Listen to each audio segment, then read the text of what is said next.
Hi, welcome. I am so excited to be here with you today.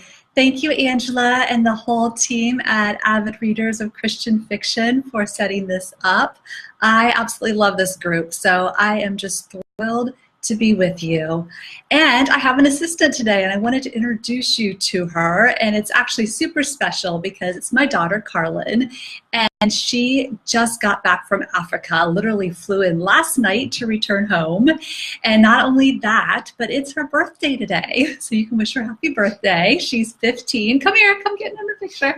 Here's my girl. Super proud of her as she lands in my lap. So super proud of her and super excited to have her.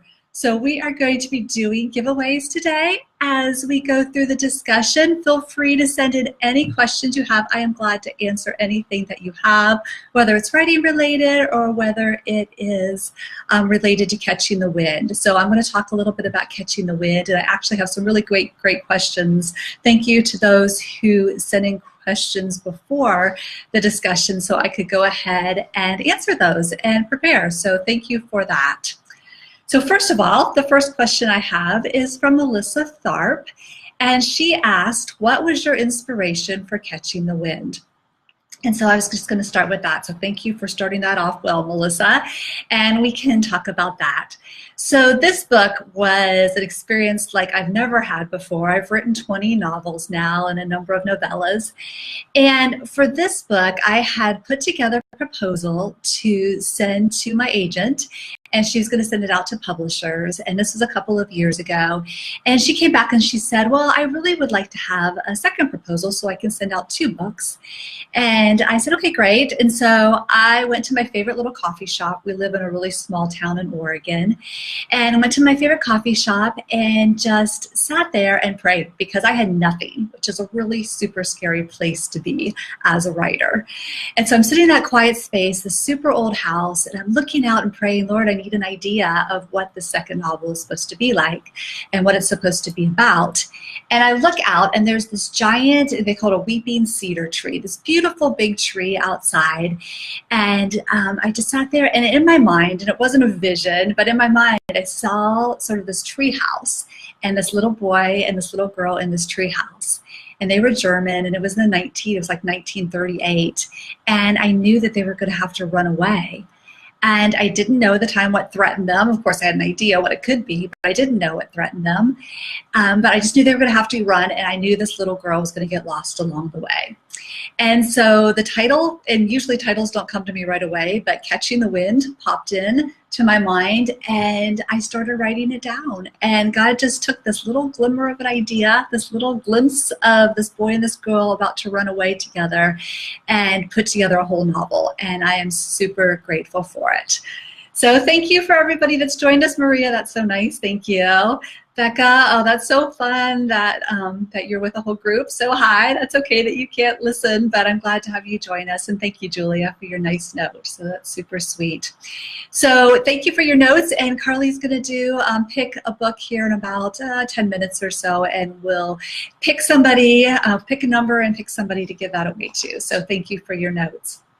All right, the next note that I have is from Vicki, and Vicki says, love the cover, and thank you first of all for that, and I'll show you the cover really quickly. I love the cover too, and Tyndale House designed it. This is it right here.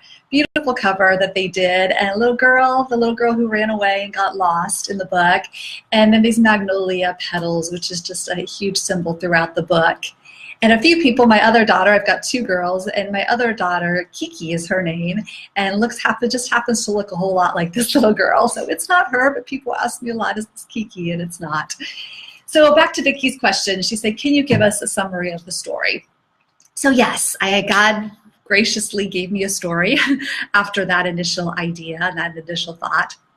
And the story basically is this little boy and this little girl. They run away, Nazi Germany, they're being threatened. They get all the way to England, and they're separated in England. And his name is Dietrich, and he, as time passes, life goes on, and they're separated. She's taken one way, and we don't know where she goes. He's taken another place, and is actually put on one of the islands that they had there for prisoners during the war. And they're separated, and he spends the rest of his life looking for her. Ends up being a very successful man, but can't figure out what happened to Brigitte, is her name. And so spends his life looking for her, and then it's a time slip story. So I also have a contemporary story with my contemporary character, Quenby, who is a reporter living in London. And somebody contacts her and asks her to start looking into the story and see if she can find out what happened to Brigitte. And so the whole story is back and forth, the time slip, with Quenby trying to search and find Brigitte, and starting to uncover this whole story about spies, German spies who were living in England at the time, and British citizens who were spying for the Nazi German government. And so she starts uncovering all this and starts to find out what happened to Brigitte, and that's basically the summary of the story. So thank you, Charlene. Hi, Shannon. Thank you. It is a beautiful cover. I agree. I wish I could tell you I had something great to do with that. I didn't. The publisher did a fabulous job. All right. Hi, Mary Ellen. Welcome. Thank you for joining us. All right. Let's see. Jeannie has the next question. And she says, what is the craziest thing you've ever done in the name of research? And my daughter Karlyn could probably tell you a few crazy things I've done in the name of researching my books. Lots and lots of crazy things.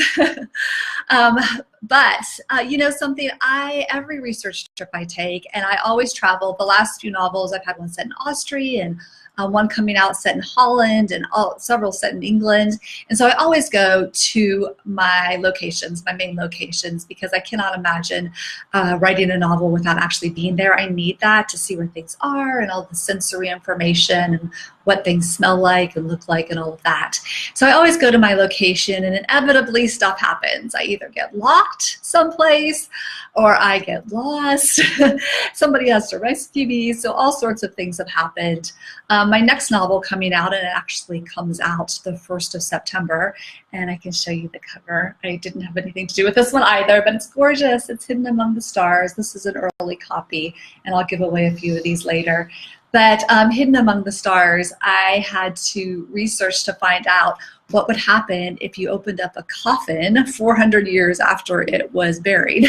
So I had to have this coffin brought out to be opened. And so I contacted a local archaeological firm here. We live in Portland, Oregon, and asked them what would that look like.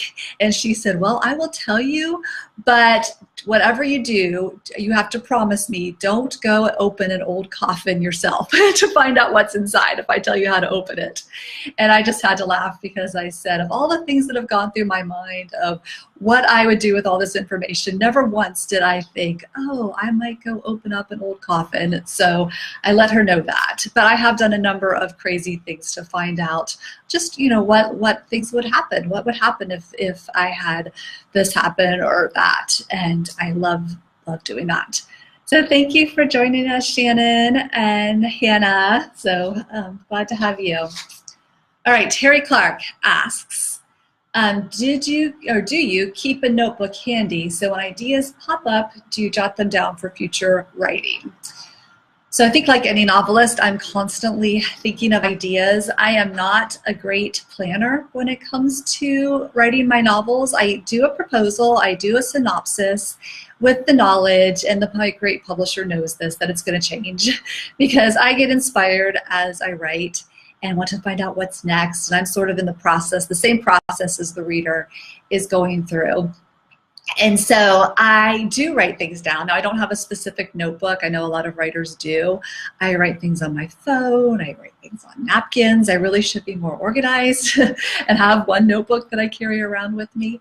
But yeah, I write things everywhere, and I'm constantly, especially I just had a deadline 2 weeks ago and finished a novel, my next book. And yes, I was, especially those weeks leading up to it, just one idea after the other and writing them everywhere. So there are bits and pieces of paper all over the house, and definitely tons of notes on the phone.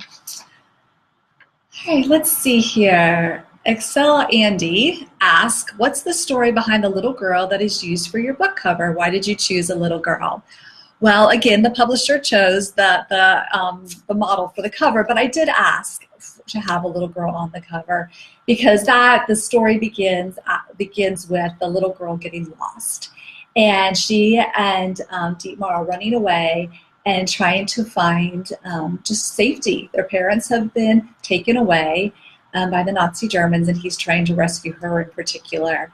And so trying to get her out of, first of all, Germany, and then across the coast to Belgium and up to England, trying to rescue her. And so that is her story, and I won't tell you what happens to her because that would give away the book.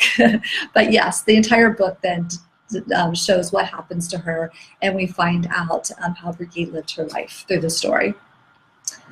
Right, and feel free to ask any questions. I'm going to keep bringing up the questions here that were asked before.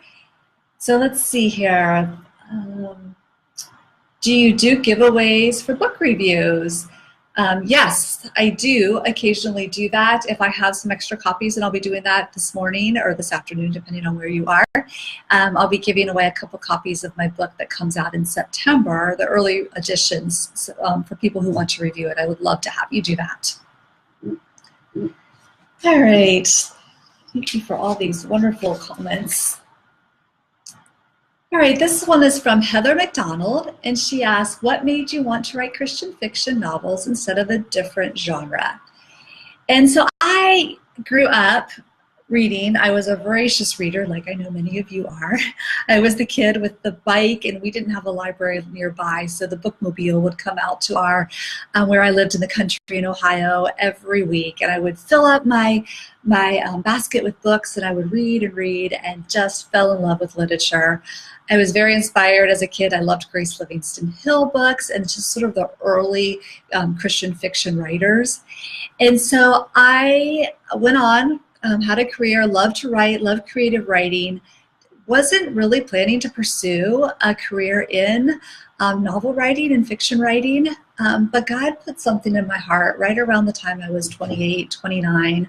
I got married, and God put this fire inside me and a story that I really wanted to tell, a story about adoption that I was really excited about. And it was a Christian story. Everything I write is inspired by my faith.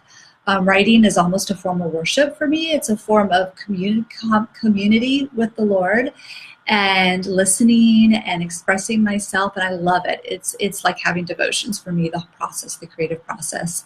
And so really the genre that I write, and thankfully Christian fiction has a lot of genres within it, and I've written contemporary, I've written suspense, written romance, historical romance, and now we're writing a lot of time slip novels, which are the plots where you have the contemporary plot and the historical plot, and two stories that kind of come together, have a bridge, come together near the end, where usually in my books you solve some sort of mystery. Something happens, somebody's lost, or something's happened that you find out the answer in the end. And so that's what I decided to write, and I love it. I've written, like I said, about 20 novels now. I've been writing for, oh goodness, how many years?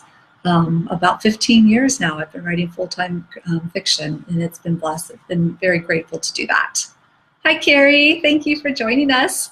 Carrie Taransky is a dear friend who we had the privilege of exploring England together a few years ago, which was a total blast.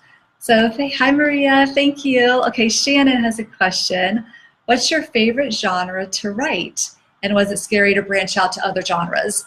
So yes, it's always scary to branch out to new genres. I feel like I have to learn all over again. I love the challenge of fiction writing, and so I love learning new genres, especially a genre that I've never written in before. It's a great challenge, but yes, it's always scary. Novellas were actually scary for me to write when I started doing that, and I've done 3 of those now. But trying to take a typical novel is 90,000 words, and trying to bring that down to 20,000 words, a shortened story, was very challenging for me to do. And so now the main genre I'm writing is time slip, and we'll see if people continue to be interested in that genre. I would love to continue writing it. I love writing contemporary, and I love writing historical, and it's a treat for me to be able to do both, and I feel very grateful for that. So in just a second, Karlyn is going to pull out a name here from her proverbial hat, and we'll do a giveaway. 2 minutes, she's telling me. All right. Let's see. The next question I had is from Ellen, Ellen C. If you could spend a day with a character from one of your books, who would it be and what would you do? I've never thought about that before, and probably because I spend every day with my characters. And I feel like, I know they're not real people, but sometimes they feel very real. And I feel like I have conversations with them, which drives my family crazy. They're like, who are you talking to now? So I don't know, it would be just intriguing to be able to go back in history perhaps and spend some time. I did a novel a long time ago called, it was one of the Love Finds You books, Love Finds You in Liberty, Indiana. And it was a book about the Underground Railroad, and my main character, Anna, in that story. I would love to go back and spend a day with her and at her Underground Railroad station, enjoy that. But yeah, all of my characters, it sounds funny, but they sort of become your friends. They truly do. You're cheering for them and you like them and you wouldn't want to write a character that you didn't enjoy spending time with because you really do have to spend your day with them. We watched a movie over Christmas. I don't know if anybody else watched it out there, but it was Charles Dickens' story about A Christmas Carol, and they have actual characters in his office talking to him, and they're all debating and they're having conversations on their own. And sometimes I feel like writing my Christian fiction, writing my novels is very much like this, when all these people are having conversations and you're just trying to capture these conversations and be a part of that. All right, so the first winner we have for Catching the Wind is Becca Ray Weichel, and I'm sorry if I mispronounced that name, but Becca Ray, I think you were the one that you're in a crowd right now of people, so can't actually listen, so I'll put it up to you. Becca, you won a book. So please later email me or private message me through Facebook, or just comments at melaniedobson.com and send me your address and I will send you a copy of the book. So thank you for joining us. Just on a side note, before I continue answering these awesome questions, tomorrow Catching the Wind is going to be on sale on Kindle. Tyndale's putting it out there for $2.99. So great deal if you haven't read the book and want to read it. It's going to be on special tomorrow. All right, Carla, thank you for joining us. Appreciate you being here. Oh, and then Ellen said, what would you do with your main character that you spent the day with? Oh, I would probably just quiz them and experience their life. Another great character I would love to probably spend the day with is a few years ago I wrote a novel called Chateau of Secrets, which was in France. And set in France, and that one was actually based on a true story. So a girlfriend, my dear friend Ann Mankey, came to me one day and her daughter Kelly, and they said, we have a great story that we think you should write about. And I said, okay, well, tell me about the story. And oh my goodness, it was a great story. They told me about their grandmother and Ann's mother-in-law, who had, during World War II, her family lived in this beautiful chateau in France, and we were able to go to it. But all along, they were having to host Nazi German officers in the chateau. And at the same time, they were having to host above ground these German officers. They were hiding resistance. They were hiding Allied airmen. They were hiding people of Jewish faith down in the tunnels. They had these tunnels back from the French Revolution underneath the chateau. And so they were hiding people down there. And so just got to create a story, a fictional story, and a time slip novel out of her real life story. And so being able to spend the day with my fictional character, but also Genevieve was her name, and she passed away right before the book came out, not long before the book came out. And so would love to have just spent the day with her in France and just exploring. Winnie, thank you so much for your kind note. Thank you for joining us. Hannah says, do you have trouble keeping your storylines separate from each other? Yes, and I think you mean the past and present storylines. Sometimes I write, everybody does time slip fiction different. I write them as you read them. So some people write the whole past story first and then the contemporary story. But I write going back and forth. And so usually what happens when I write is something from the past then initiates something that they find in the present, and then something in the present, they'll find something and it goes back to the past and back and forth. And I like writing that way. Now, if you mean, do I have, when I'm writing separate novels, do I have a hard time keeping those separate storylines? Yes, that's very challenging for me.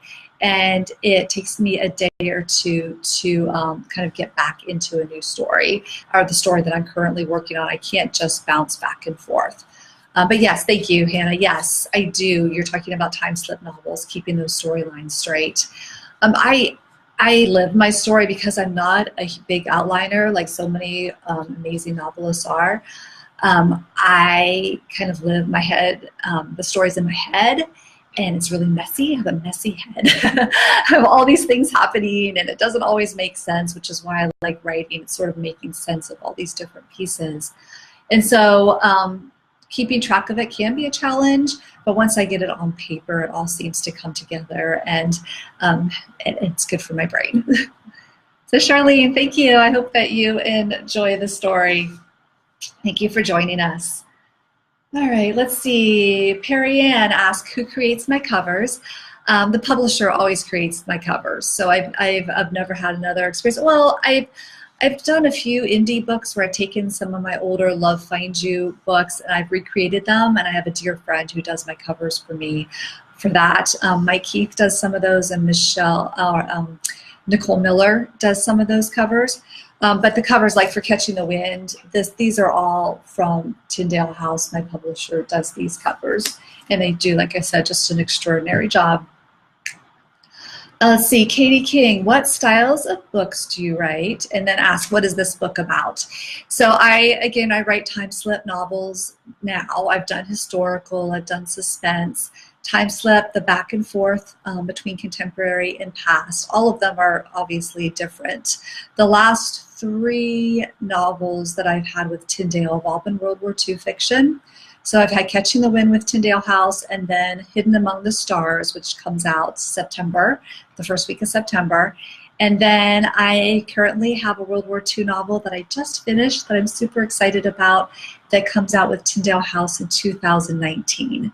And that's also a World War II story based on a true story, incredible story of 3 people in Amsterdam that worked together to rescue hundreds and hundreds of children during the war, and nobody, the Germans never found out about it. It's an incredible story. So that novel is based on a real story.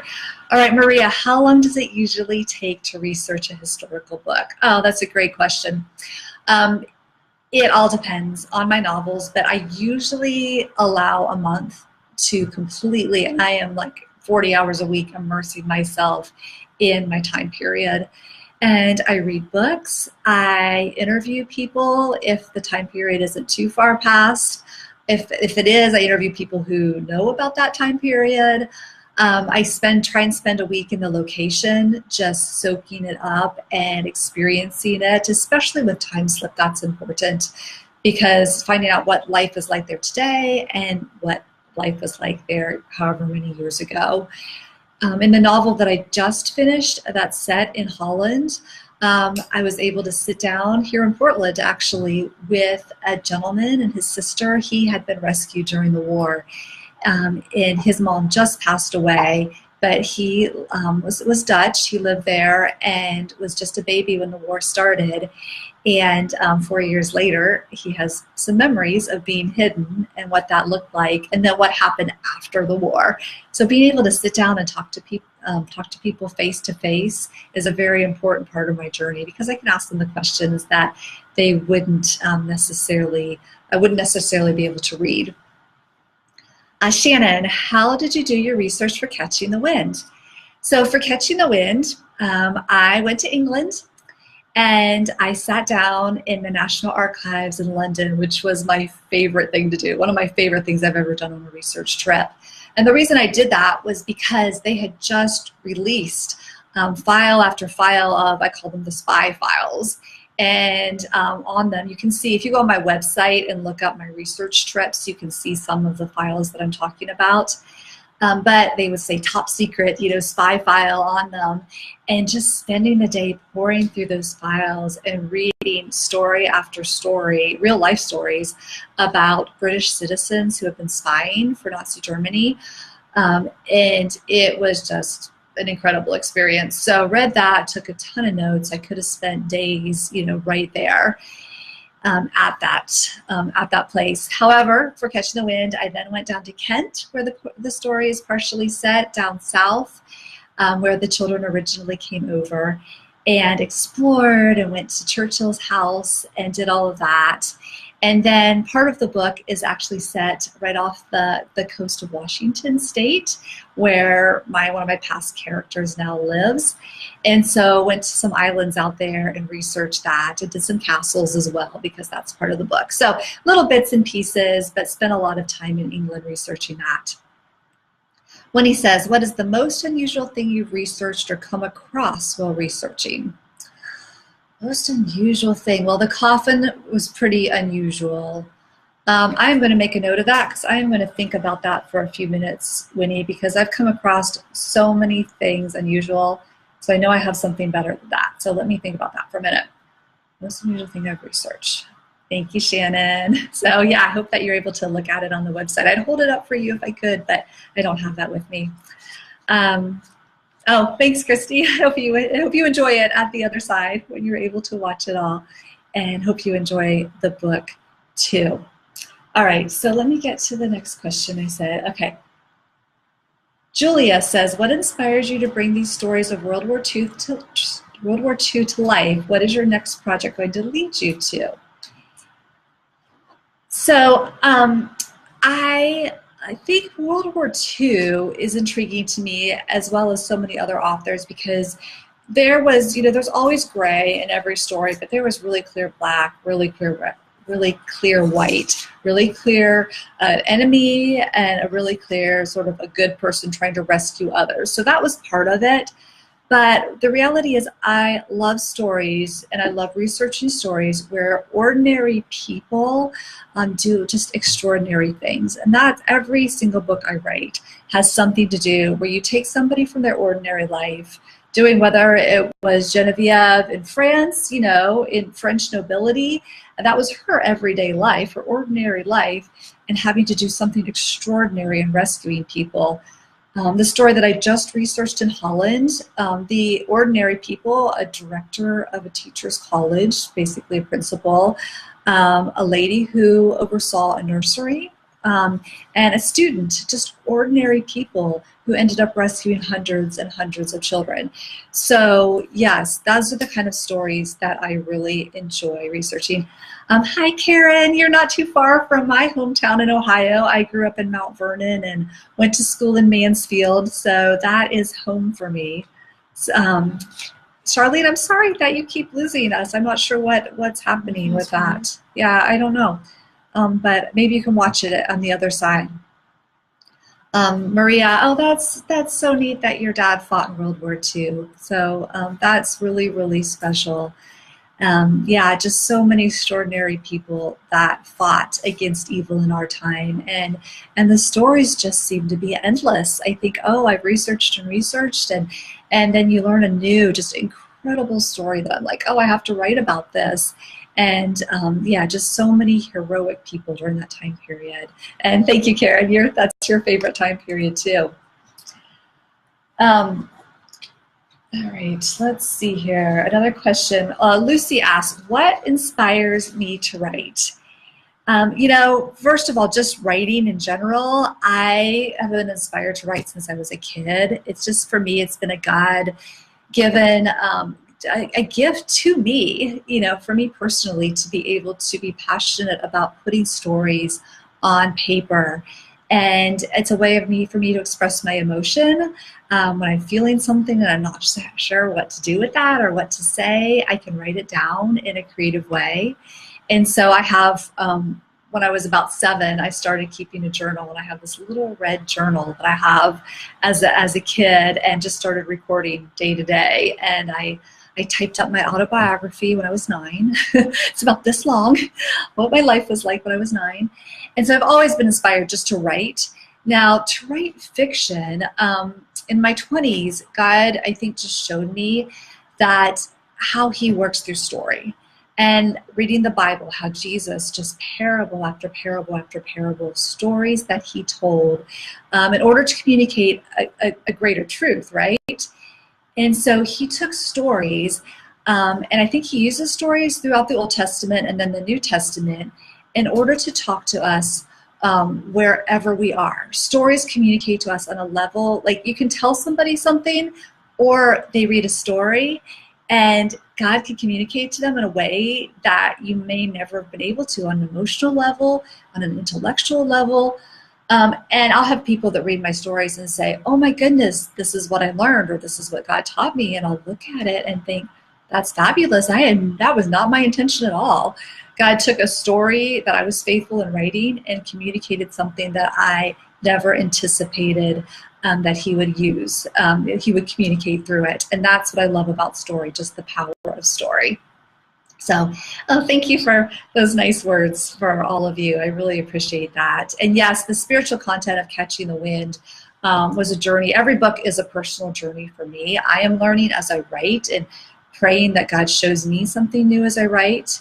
Catching the Wind, sort of the spiritual thread through that, was faithfulness, being faithful to the people that God's put in our lives, being faithful no matter what's happened. And just being faithful to what God has called us to do, even when it's super hard, even when it seems impossible. If God has called us to do it and hasn't told us to stop, we need to continue being faithful to it. All right, so my lovely assistant, you want to pop back in here so people can see you didn't see? This is my daughter. It's her 15th birthday today, and she just got back from a mission trip in Africa last night. So she's spending the day with her mama, and I'm so glad to have her home. All right, Charlene, I know you said your connection's coming and going, but the next winner of Catching the Wind is Charlene Zal Kipodice, and please email me or message me your address, and I'll get you a hard copy of the book. All right, let's see, Roy and Brenda. I think this is Brenda. When did you know you wanted to be a writer?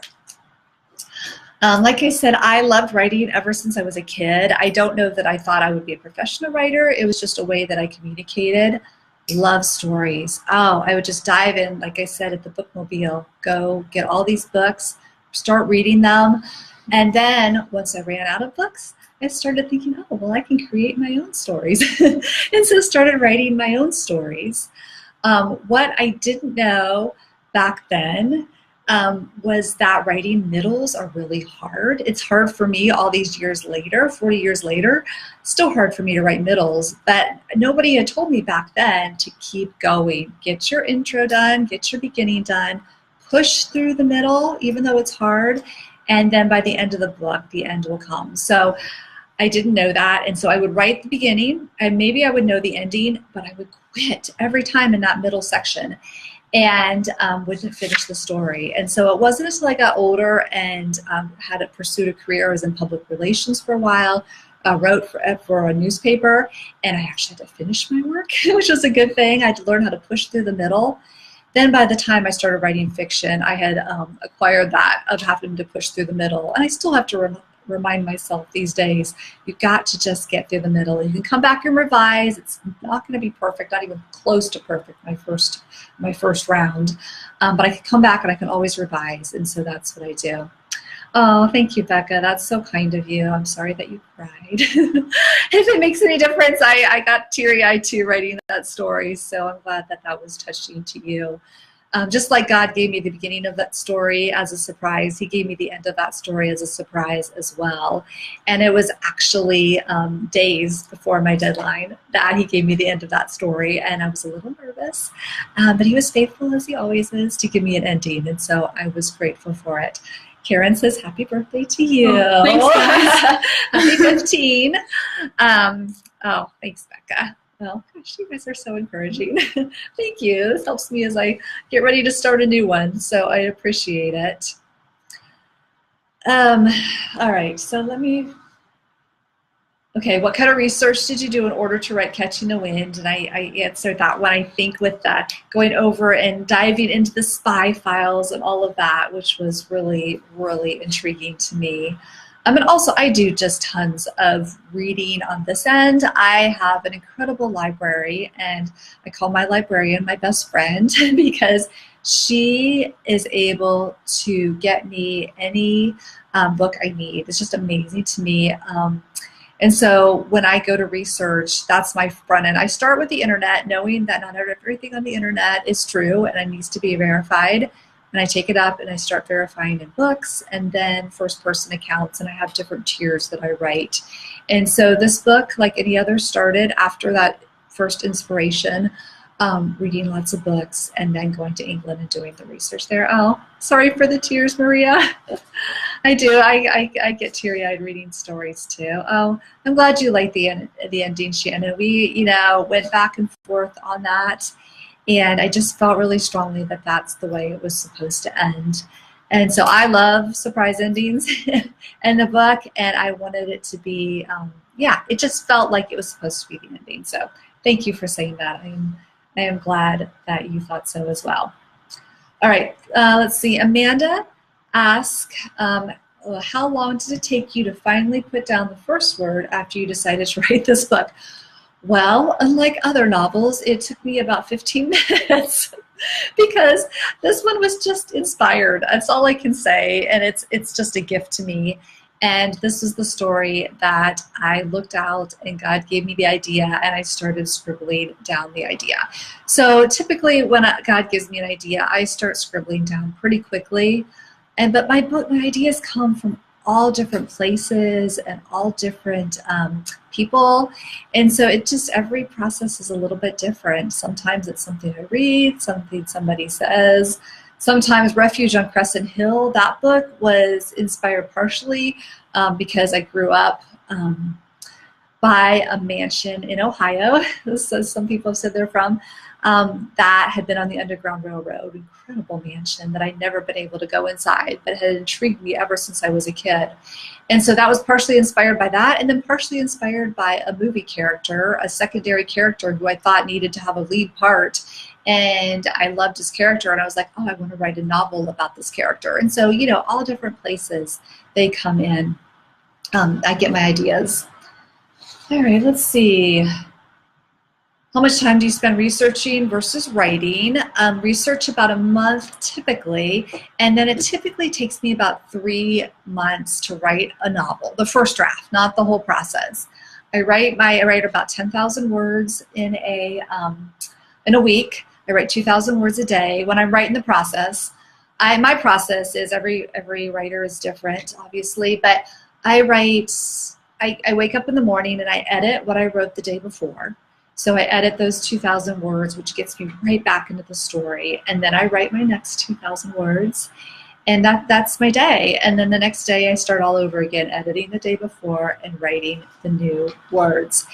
And so then I get to a third of the way through the book, and because my book isn't outlined like a lot of people's books are, I spend a week and I edit the first third, and same thing at 2/3, and then same thing at the ending. And so by the time the process goes on, it's 3 full months of writing, editing, and then I have a full manuscript.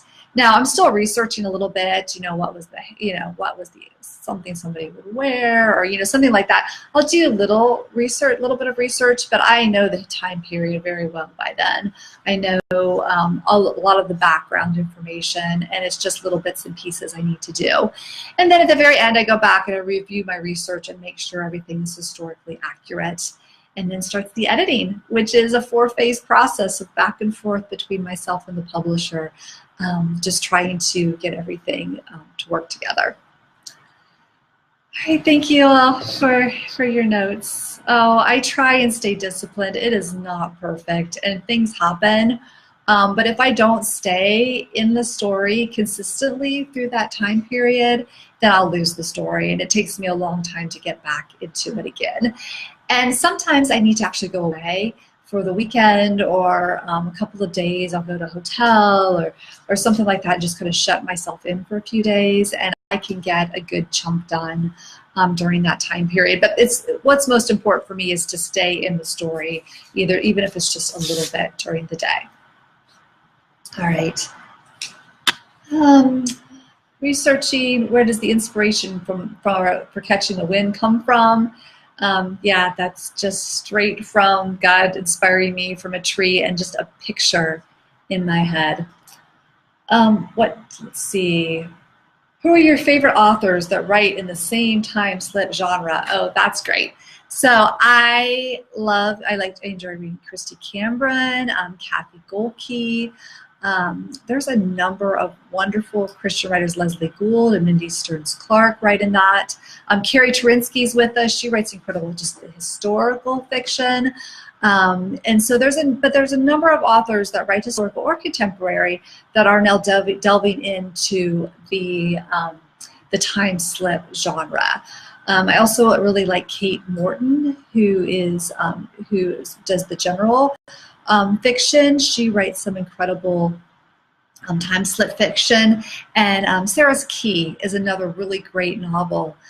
It's not a Christian novel, but has just beautiful Christian themes within it, and was a big book that helped inspire me in my initial writing of Chateau Secrets, Time Slip. So I love the time slip genre because you find out what happens. It's like, you read a contemporary historical story and you get part of it, but you can read a historical novel in time slip, and so you have the historical plot, and you find out what happens 70 years later, or 100 years later, or 300 years later, depending on what the story is. You find out what happens, what happened as a result of whatever happened in the historical section. And so I love that. I love finding out what happened all these years later, which is another one of the reasons that I really enjoy writing this emerging kind of time slip fiction. All right.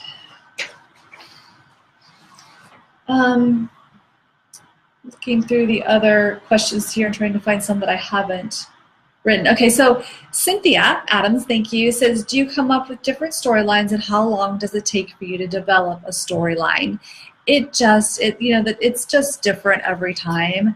I develop stories, though, as I'm actually writing my novel, and so it's I have an idea when I start out with where I'm headed, because I found if I don't, I will just swirl and swirl. I'll never actually get to the ending. And, readers like you and like me, we tend to like endings. We like to read the author and eventually end the story. And so I need to have an idea where I'm going. But everything that happens in the middle, sort of those scary places that I don't know what's going to happen yet, those sort of develop as the story goes. And a lot of it is trying to be historically accurate, things that would have happened in the time period in the historical part. I try to stay very true to that. But it just changes every single time where the stories come from. Shannon says, do you make time for yourself to read? Yes, I can say I'm working while I'm reading. It's brilliant. I love it. I try to do it. It is hard for me just to read for fun these days, but it's important. I read a ton of nonfiction for my books. And so, like right now, I just finished reading all of Amsterdam's history from World War II, first-person accounts, things that happened afterwards. So my, just a high stack of books, nonfiction books from Holland during the war. And then try to read Time Slip as much as I can, just to see everybody has a different way of bridging the stories together, and I love to see that. I learn a lot from that. So yes, I can say I'm working while I'm reading. And then just for fun, every once in a while I'll pick up a historical novel or time slip novel to be able to read, and then it's just pure joy. And it's so nice for me as a novelist to be able to pick up a novel these days and lose myself in it, because usually I'm thinking, oh, how do they do that? Or I think that's really neat how they did that, and back and forth. Or I would have done something different, because that sort of thing, and critiquing as I go, and that's never a fun experience. So being able to read something just for pure joy is a treat. So, oh, yeah, Nicole, I love finding new authors too. And this is a great place. I love this group, the Avid Readers of Christian Fiction. I love it because of all the new authors that you can find and get recommendations. Hannah said, do you read the same genre you're writing?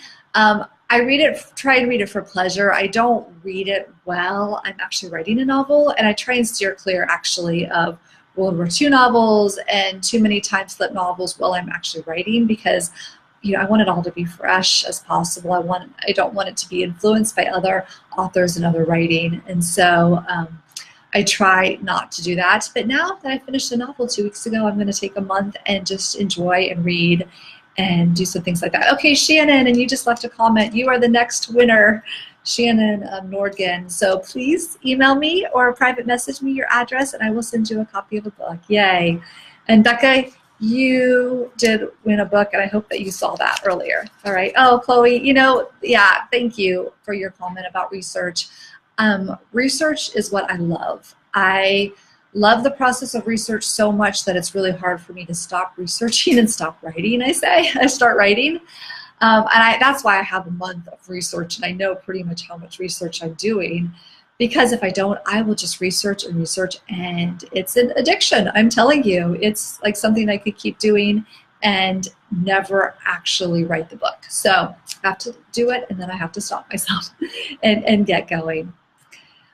Yeah, not sorry. My books aren't real light reading, I guess. I hope I try and make the stories, especially the time slip ones, the contemporary, a little bit lighter story than the historical story. So it's not quite as intense. So you get a little bit of a break from the intensity. In fact, I'll just tell you, my next book, the Hidden Among the Stars book, is the contemporary portion of that is a lady who owns a children's bookstore and thinks in the world of children's books, and so something happens and she remembers lines from children's books or just some of the brilliant, beautiful truths. There's just wonderful truth in some children's books, and so she'll remember that.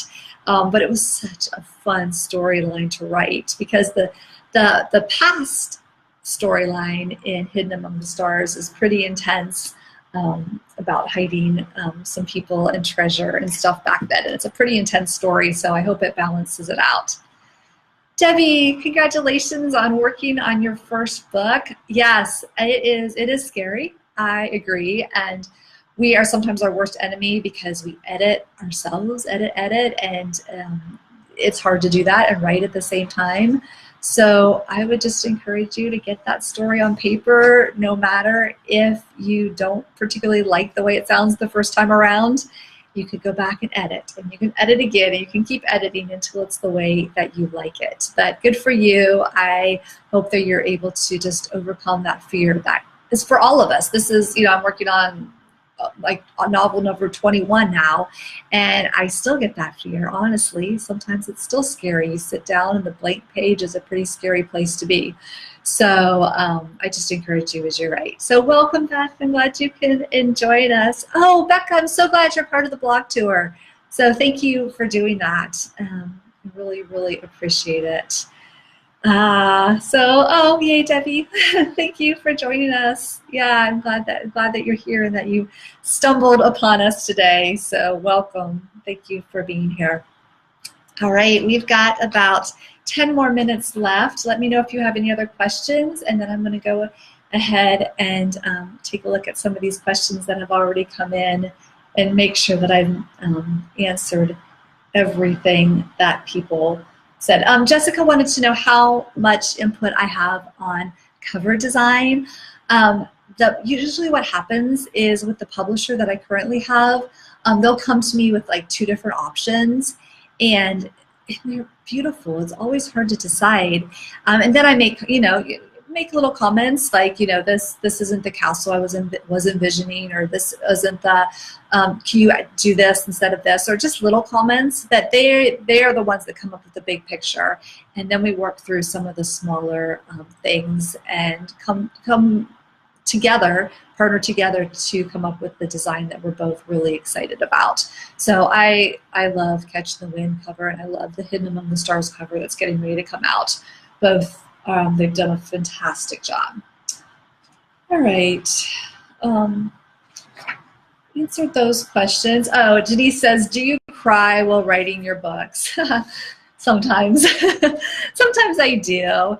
And it doesn't happen very often. I remember my first novel that I wrote that was half inspired by this girl who's sitting next to me here. Pop back in for people who haven't seen me yet. Hi. And this is my daughter, Karlyn. And my first book was a story about adoption, and I got to the end, and I didn't know how the book was going to end. And yes, I cried. And this was the first time that happened to me. And I was sitting in a coffee shop, and all of a sudden, I'm crying. And I'm like, no, I know what happens to these people. And, I'm all teary. So yes, it does happen occasionally. It's a little embarrassing when it's in coffee shops, but it occurs. And yeah, and I hope that emotion then is then through the story. Nicole asked, are my books typically in a series, or are they standalone novels? Yes, they are typically standalone novels. I've written like as part of Love Finds You books, but those are still all standalone novels. So they're a series that books about small towns, but they're all individual novels. And those are all the novels that I've written right now are all standalones. Hannah said, do any of your characters come from people you know? I can't tell you that. Every character is inspired. Well, first of all, I should say that I have to relate to every character that I write personally. And so there's always they're not all me by any stretch of the imagination, but I have to understand them. So whether it's myself or somebody that I know well, I have to understand the character. Now, I don't write specifically about people that I know. I don't want anybody to recognize themselves in my books. So I create characters. I have a great book called about master characters and how you build characters. And my characters, I put them through personality tests, Myers-Briggs kind of tests online so I can understand them even more. But sometimes they are inspired by a person and then they take on a whole different life of their own. And then sometimes in my novel coming up, there actually are, this is the first time that I can remember at least writing about real people in a fictional way where there will be actual real people that have minor roles, but I wanted to include them in the story. And one of the gentlemen actually in Hidden Among the Stars, Johann von Holst was his name, and he passed away in March. And I was hoping to meet him. He was 107. I was hoping to meet him when I was in Amsterdam in April. But he knew that I was writing the book and knew that I was telling his story, and that just made my heart happy. And he was a hero, an ordinary person who did an extraordinary thing, and so just feel honored to be able to write about him. Do you create a Pinterest board? Karen's asking, with images to give the artist ideas. Sometimes I do, and sometimes what I'll more likely do is create some sort of board, private board, where I take covers that I like and covers that I think would fit the story, and sometimes I'll just send them covers back and forth of things that I really like. So yes, I love Pinterest. Oh, are you the daughter of James Dobson? No. Yes, not the one. Yes and no. Yes and no, my daughter says. Not the one you're thinking of for Focus on the Family, though. I worked for Focus on the Family for 4 years, so it's very confusing. But my father-in-law is named James Dobson, and he lives in Tennessee. And so yes, it's all very confusing, but probably not the James Dobson that you're thinking about. Debbie has a question about time slip. Writing one, but it doesn't exactly fit the format of other time slip novels I've read. Yes, there is definitely more than one way to write a time slip novel. So yeah, as broad as you can make that, different formats are completely fine. The Nightingale is an example of a novel, a time slip novel that starts with a contemporary story, slips into the rest of the novel is pretty much a historical novel, and then comes back out to contemporary. My novels go back and forth, history, current, they're back and forth the whole way. there's different ways of doing it. The key is in time slip is to be able to bridge the stories in some way. So whether it's like Rachel Hawk does, she'll have like a wedding dress that bridges the story. Or there's different ways to bridge it, but there needs to be something there. In my stories, usually it's somebody searching for something, a person, a treasure, a story, that sort of thing that they're searching for. And the contemporary people are looking for it. So yeah, play around with that by all means and see what happens with it. Yeah, Shannon, it's funny I think you're saying about Dr. Dobson. Yeah, it was so confusing. I married my husband while I was working at Focus on the Family, and it just became a very confusing time. But love Dr. Dobson. The James Dobson at Focus on the Family is amazing, and my father-in-law, James Dobson, is amazing. So they're both amazing men. Oh, thank you, Maria. I'll look into that. I know what you're talking about with the American soldiers, and I wasn't able to get to that. I was very close. I was in Maastricht, which is the very southern point of the Netherlands while I was there, and the public transport had gone on strike, so I wasn't able to get to that cemetery you're mentioning, but I will definitely look for that. So Henny Brown from Florida, hi. Thank you for joining us. Part of Catching the Wind was actually set in Disney World, which was an odd place to set a book. If you've read it, you know why. It was very intentional, but we love Florida. Okay, Debbie Lee, you're the next winner, yay, of Catching the Wind. So please email me or private message me with your address, and I will get that to you. And so Winnie, I want to go back to the question that Winnie asked, the unusual things that I've come up with when I have been researching. One of the things I love to do while I research is I love to go into old houses, and Karlyn, my daughter here, knows that. And she's been with me on a few of those, much to her chagrin. She doesn't particularly like old houses. And a lot of times they'll be on somebody's private property, and they'll say, yeah, you can come and see this, the Underground Railroad novel. I was in a lot of people's houses that had secret hiding places. So in Indiana, they had built entire houses around these hiding places.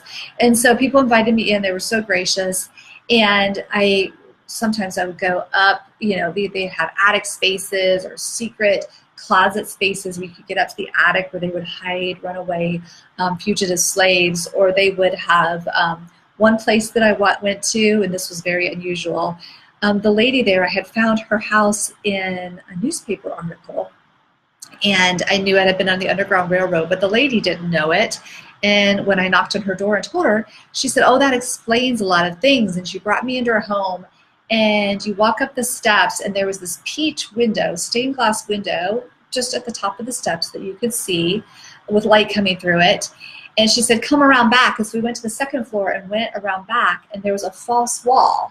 So you have a window, a false wall, and then an identical window on the other side. So it looked like you were looking out the window, but really it was a little room that we both figured out was probably used to hide people back in the 1800s. So just fascinating. I find so many things, unusual things, especially when I'm able to meet with people and hear their stories and see where they live, and people are so gracious and just inviting me into their life. So yes, also other people that love old houses too. Welcome, Heidi. Oh, it's so good to see you. And Heidi writes phenomenal. I know she's done this before. Writes phenomenal time slip stories. Her one that just came out, well, both of them are just incredible. So thank you for joining us. All right, so Nicole, that's funny. Yes, I think it would be neat to have a secret room in my house too. I've been known to look for them in other people's homes, but I've never had one where I lived. All right, so I would like to give away, if you would like to review Hidden Among the Stars, the one coming out, if you want to do a review of that, please send a quick note. And I've got 3 copies of these to give away. You can also get it on NetGalley as well if you want to write some reviews up front. And if you want a hard copy, just let me know. So thank you so much. Does anybody have any last question? We've got about 1 more minute here. and I am glad to answer anything. All right, well, thank you so much for joining us. This has been so fun. I wasn't sure what to expect, and I'm so glad that so many of you were able to come, and thank you for all the people that asked questions beforehand. And I hope that you enjoy the story and Catch the Wind and Hidden Among the Stars. Blessings to you, and I'm going to wait for like 20 more seconds here to see if anybody else wants the Hidden Among the Stars. But I enjoyed meeting you too, Shannon. What a delight. Thank you for joining us. And if any of you are going to be at ACFW in the fall, in September, Heidi and I will both be there and are looking forward to meeting people. Thank you, Hannah. Maria, I've got your name. And thanks, Nicole. What a delight you guys are. Maria, I've got your name. So please send me your address, and I will get you a copy of the book. Thank you, Beth. Thank you for joining us. And Debbie, we will get you one too, and Nicole. So, and Hannah, I'll get you one. Oh, okay. No worries at all, Hannah. Okay, so Nicole. Okay, I'm writing these down. All right, I've got all three of you. Thank you for doing that. We'll make sure, please private message me with your addresses, and I will make sure and get you a copy of the book. All right, blessings, everybody. Thank you for having me. It's been so fun. And Carly says, birthday girl. Bye, guys. Bye. Okay, bye. Thank you, Charlene. Bye.